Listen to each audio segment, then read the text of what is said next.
John here with me. Andrew's on the phone. Say hi, Andrew. How's it going? Good. So today's a little weird. Andrew doesn't have video. This is too close to my microphone. Yeah, you're just going to have to get rid of it. So we are doing our draft series. Those of you that are watching, you know that this is day number 6. We are getting close down to the end. Oh, put it over there. Hold on, we're having a little bit of a technical issue, people. Sorry, we're experiencing a little bit of feedback on our microphone because it's too close to another microphone. That made it worse. Whoa, that made it really bad. Right there. It's the cable. We put too much stress on the cable, maybe? Okay, sorry, we're focusing, trying to make it the best experience possible. Alright, so we're opening 2 packs of Modern Horizons and 1 pack of Magic Mystery. We're doing a draft series. We're going to talk about the first round picks from each of these packs, possibly, and then in our video number 9, we'll talk about how we decided to build each one of the decks as we go through each card in the packs. So, without any further ado, I'm going to open the first pack of Modern Horizons. This has been a very interesting experience. We start out with a soldier token, non-foil, nothing special there.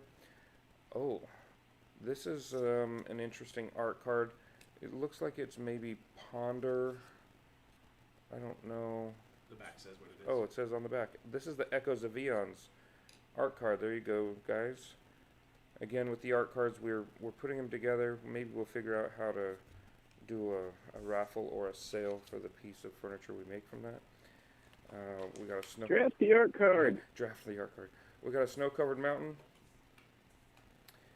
We have Unsettled Mariner.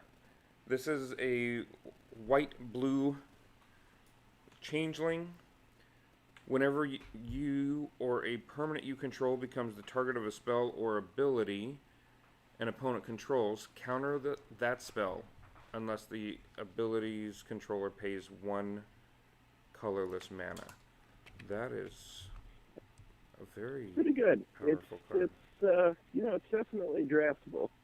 In draft, you do often have surplus mana because you'll get land flooded. So I'm not sure it's a top pick, but it's not a bad card. Okay. Number 2, Theros of Chaos. It's Cascade. It's a 4-drop. It has Retrace, and that's it. Wait. When you cast a spell, exile cards from the top of your library until you exile a non-land card that costs less. You may cast it without paying its mana cost. Put the exiled cards at the bottom of your library in random order. Retrace. You may cast this card from your graveyard by discarding a land card in addition to playing other costs. Yeah, the good thing about Retrace is you can do it as many times as necessary. Right. So that's certainly a possible pick. What color is that? That is red. It's 1 red, 3 colorless.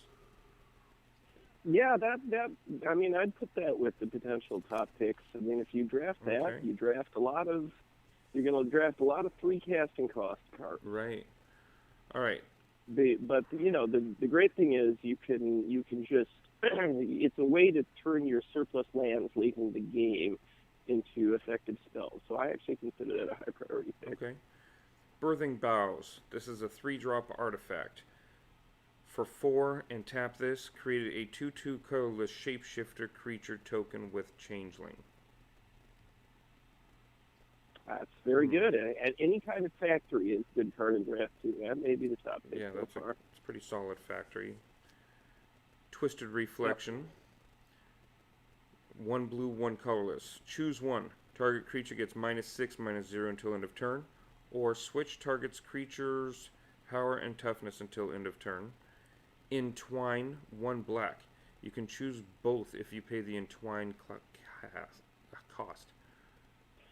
Yeah, that's potential. That's removal, considering that if you entwine it, it kills the should should hopefully kill the creature. Right, because it becomes a So, 0/6 or a 6/0, well, and if then it has less than 6 power, it goes to 0 power, yeah, and then it goes to 0 toughness, and then it dies. exactly. All right. Then we have a trumpeting herd. We've seen this before. It's a two green, two colorless. Create a 3/3 green elephant token and then rebound. So you cast it from your um, graveyard, exile it as it resolves. At the beginning of your next upkeep, you may cast this card again from exile without paying the mana cost. So you get two Hmm. green 3/3 elephant creature tokens. It's not bad. Yeah, not too bad. I think the factory is probably better, but that's not a bad Sure. card. Rock's Veteran, 1 white, 3 colorless, Battle Cry. Whenever he attacks, tap target creature an opponent controls. So whenever this creature attacks, each other attacking creature gets +1/+0. So he's not bad. He's Yeah, that Rhino not too bad.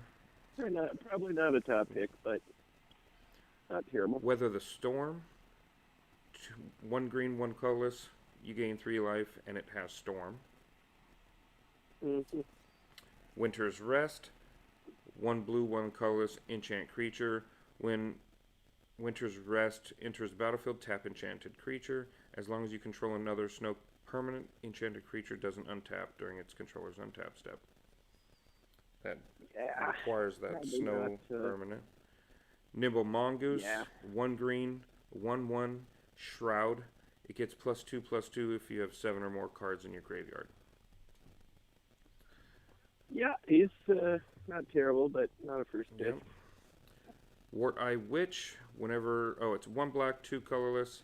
Whenever it or another creature you control dies, scry 1.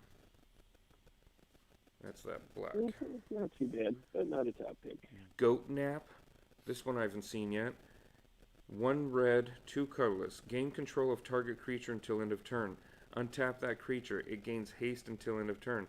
If that creature is a goat, it also gets +3/+0 until end of turn.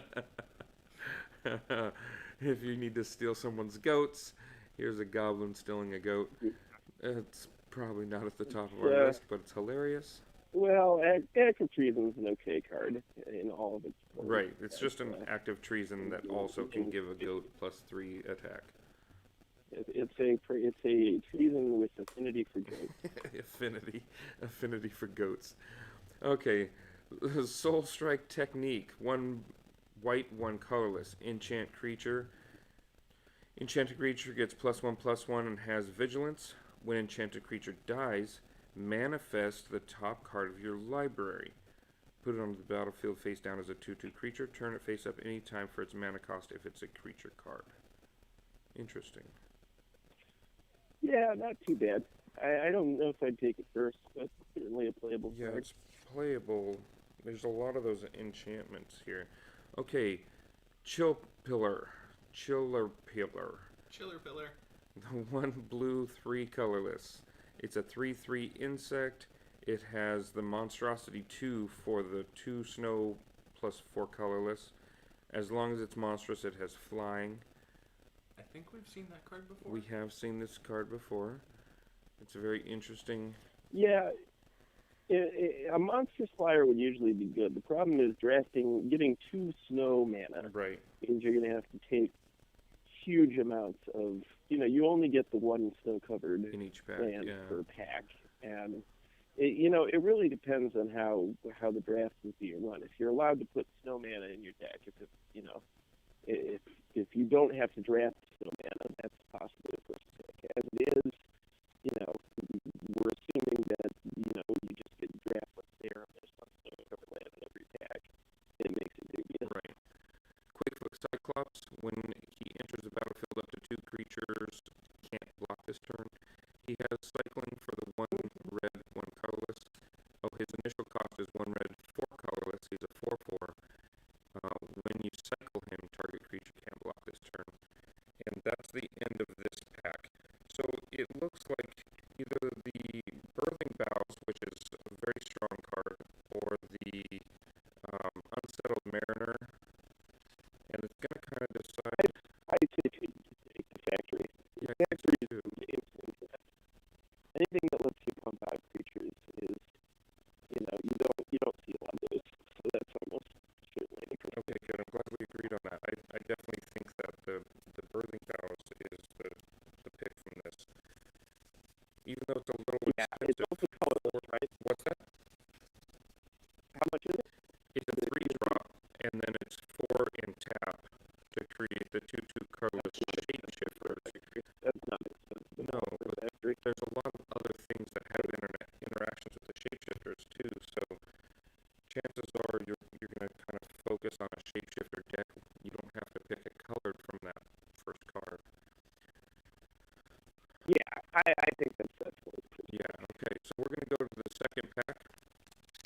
token.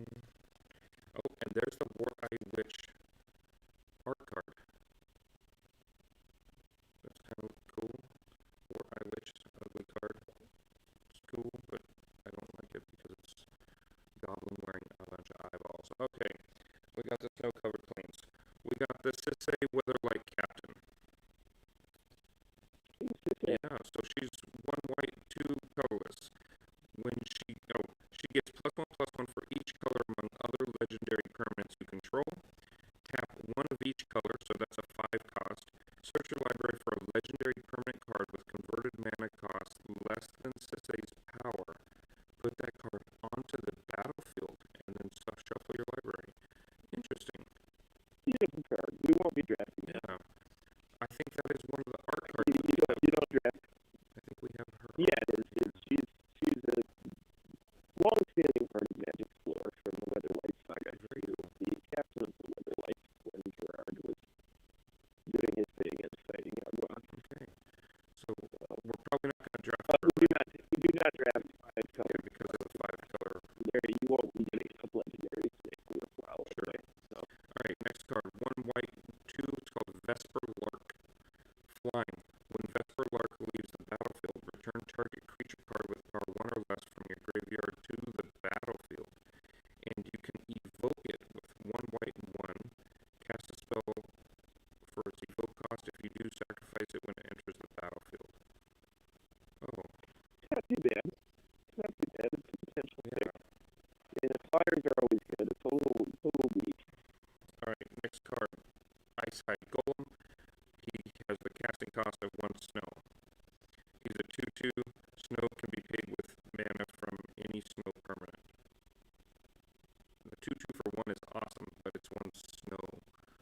So, Yeah, I mean, we have been avoiding the snow. I mean, again, it just depends on the rules of the draft. If they let you pick snow-covered lands and take as many of them as you want, then that's a good sure. card. Otherwise, it's not.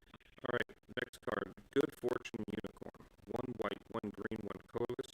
Whenever another creature enters the battlefield under your control, put a 1/1 counter on that creature. It's not bad. Yeah, that's not 2/2 bad. for 3. That's not bad. I mean, it's debatable whether it's worth, locking into 2 colors for it, but it is a very strong effect, Yeah. especially in, Alright. getting extra value out of all your cards. It's always nice. Next card is the Venomous Changeling. It's got 1 black, 2 colorless. It's a 1/3 with Death Touch. It is a changeling. That's just pretty good. I mean, that's as good as anything else in this deck so The far. next one, Irregular Cohort. 2 white, 2 colorless. It's a changeling. When it enters the battlefield, create 2 colorless shapeshifter creatures. Oh, wait. Create a 2/2 colorless shapeshifter creature token with changeling. So Irregular Cohort, it's a 4 cost for a 2/2, but it creates 2 2/2s. So they're both changelings. That's interesting. Yeah, It's a 2/2. yeah. I mean, the problem in draft is, you definitely want 1/4/4 over 2/2. Exactly. Because Geomancer's Gambit. Destroy target land. Its controller may search the library for a basic land card and put it onto the battlefield. Then shuffle their library. we don't take that in draft usually. Yeah. Yeah, it's potentially sideboard because you could see a deadly land that's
Smoke Shaper, 1 black, 3 colorless. Ninjutsu, 1 black, 1 colorless. When it enters battlefield, target creature you control gains indestructible till end of turn. That's not too bad. Yeah, it's not too bad. I mean, this is kind of a weak pack. Let's see what they've announced in it so far. Tornado. Oh. It's 1 green, 2 colorless. Destroy target creature with flying. Cycling for 1 green, 1 colorless. Tornado. You know, you might take that only because flyers kill you in draft. It's a valid piece of removal. But this is very weak. Yeah, very weak. Alright, Stirring Address. Target creature you control gets +2/+2 until end of turn. It costs 1 white, 1 colorless, and it has Overload, 1 white, 5 colorless. And you change target to each. If you cast it for 6, all your creatures get all that. your creatures And get so that's potentially a kill card. That might be a pick in this very weak pack. Yeah. Next card is Scour All Possibilities. So one colorless, 1 blue. Scry 2, then draw a card. Flashback for 5. It's interesting. Viashino Sand Sprinter. 2 red, 1 colorless. Trample, Haste. At the beginning of the end step, return it to its owner's hand. Oh. And what's the power testing? 4/1. And it has cycling 1. Yeah. It's a 4/1 trample card. haste. Yeah, it's not too bad. I mean, this is a tough pack to pick because it's just bad. Yeah, this is There's nothing in here. a horrible pack. But I would actually take the white card that can be overloaded all of these. Yeah, the Stirring Address. Because I think the Stirring Address might be the strongest card. that's the thing I can see in there that actually has any control at all. And because we took an artifact in our first pack, it makes it difficult for us to automatically have a color scheme to go into. So, Well, we're open. yeah, The thing is, we're not open because in the first pack we would have picked up. eventually, yeah, we would have picked our colors, and we will discuss that in video number 9.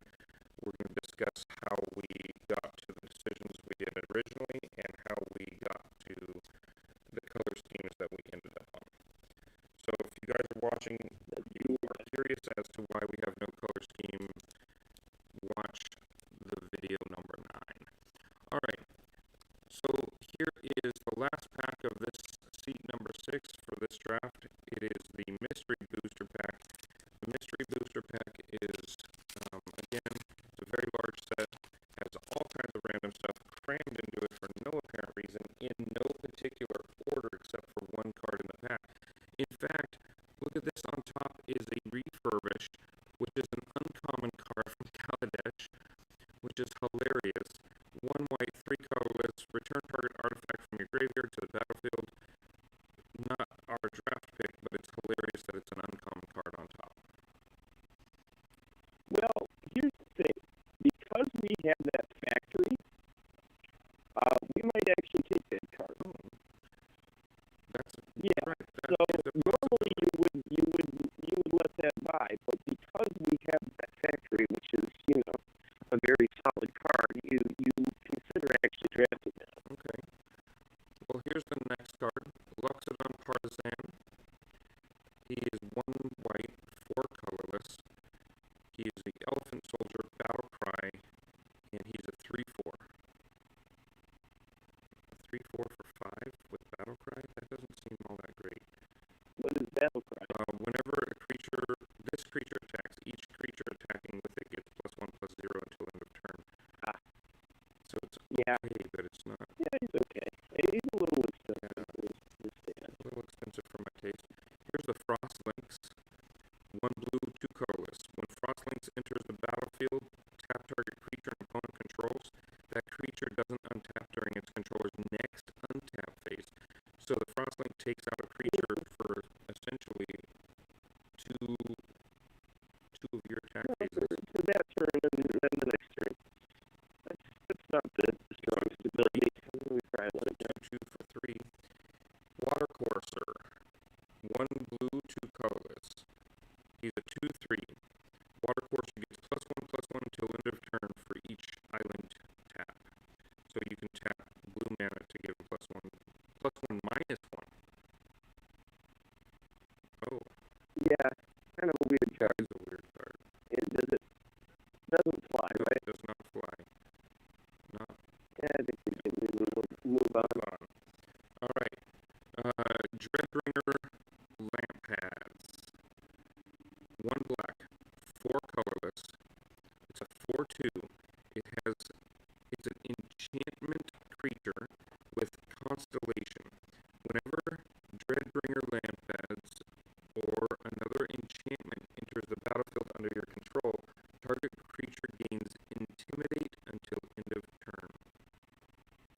Ancestral Vengeance.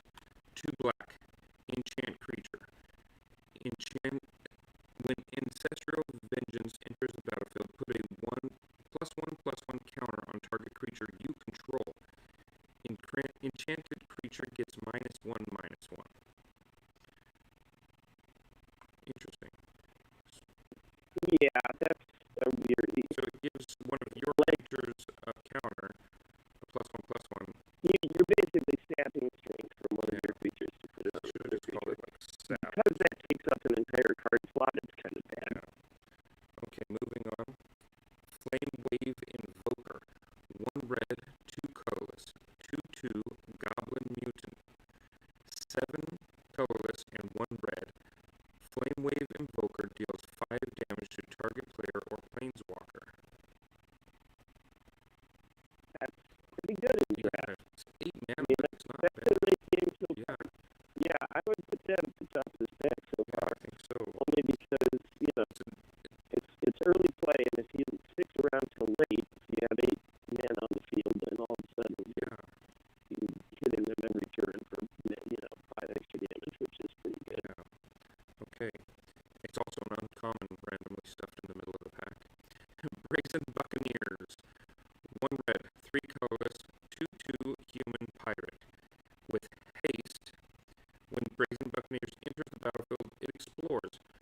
Explore means reveal the top card of your library, put that card into your hand if it's a land. Otherwise, put a +1/+1 counter on this creature. Then put the card on back or put it into your graveyard.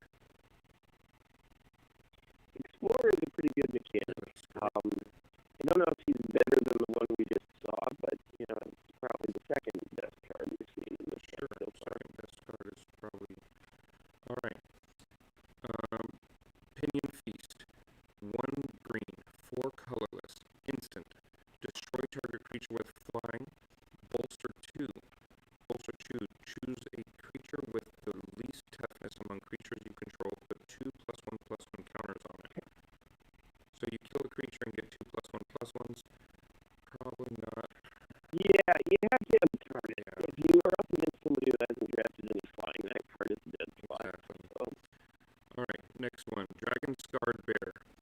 1 green, 2 colorless. A 3/2 bear. Formidable.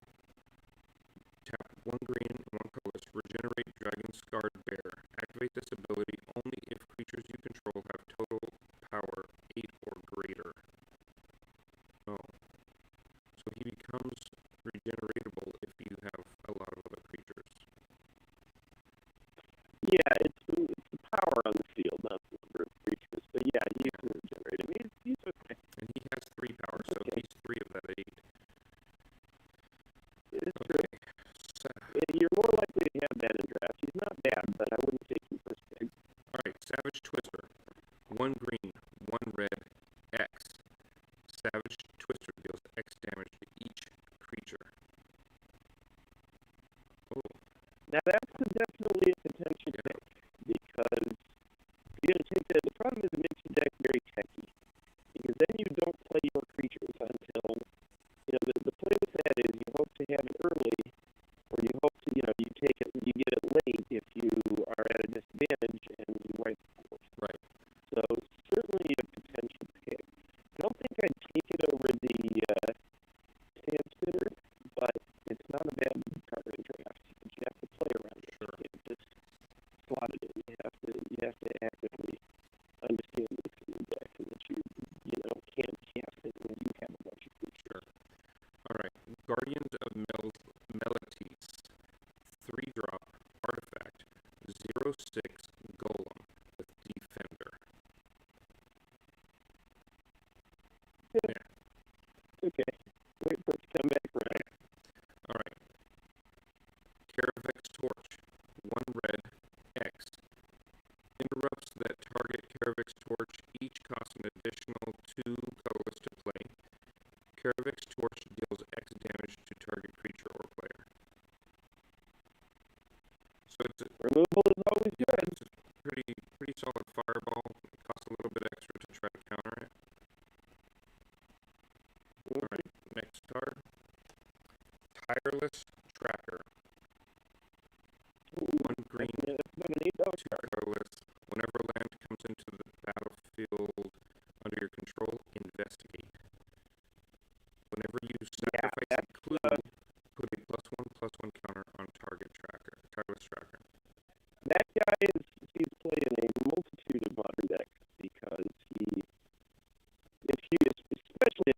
you have fetch lands, all of a sudden you're getting 2 clues out of every fetch land you drop with him. Right.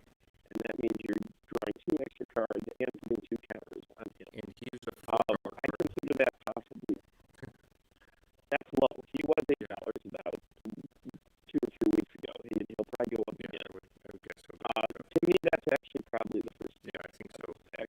We have one more card in this pack, and it is the foil card, which is the card that we would be excited about, maybe? No. Kulrath's Knight. So he is a red-black card. So 1 red or black, 1 red or black, 3 colorless. He's a 3/3 flying with Wither. Creatures your opponent controls with counters on them can't attack or block. Oh. He's very strong. 3/3 flyers mean draft, and the fact that Wither is a very powerful mechanic. He doesn't deal damage. He deals damage in the form of -1/-1 counters. and it's probably pretty unlikely. I mean, let's say he goes up against some flying 0/4 wall. Usually that'd just be a wash, and they'd butt heads against each other. With him, you wither that thing, and then it can't do anything. Right. So he's actually a very strong pick. Now, I still would take the Tireless Tracker out of that attack, only because Tireless Tracker is an immense amount of draw. Right. Particularly in a format like Draft, where you tend to have a lot of dead land draws late in the game. All of a sudden, with Tireless Tracker on the board, those are not dead land draws anymore. They are clues, and they will be drawing you cards, and they will be buffing your tracker. Right. And so that makes him very powerful. You actually use that in tandem with the Renin 6 you pulled with you. Okay. Because Renin 6 will get your lands back from the graveyard for you. Interesting. And you can play them again and get all sorts of clues. There's a ridiculous synergy between Renin 6, Tireless Tracker, and also Liliana Vale and Jund, Okay.